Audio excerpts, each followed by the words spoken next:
50,000 বছরের রাস্তা হবে, যার যার কবর থেকে হাসরের মাঠ। ফুলচেরাতে পুল হবে 30,000 বছরের রাস্তা। আমার উম্মতগুলো কিভাবে রে পায়ে হেঁটে তারা অতিক্রম করবে? বন্ধু নবী এমনি এমনি কাঁদেনি রে, নবী জানিয়ে দিয়েছে কাল কিয়ামতের ময়দানে উম্মতগুলো খালি পায়ে থাকবে, মাটি তো তামা থাকবে। ও বন্ধু, তাদের শরীরে কোনো পোশাক থাকবে না, উলঙ্গ অবস্থায় থাকবে।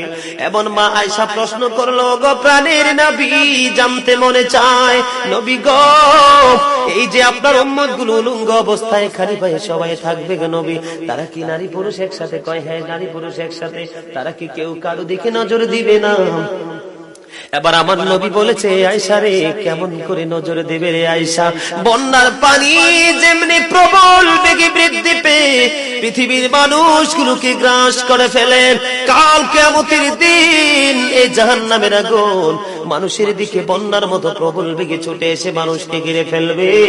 এত ভয়ঙ্কর হবে রে আয়েশা কেরা, এত ভয়ঙ্কর হবে আসরের দিন, এত ভয়ঙ্কর হবে সেই দিন।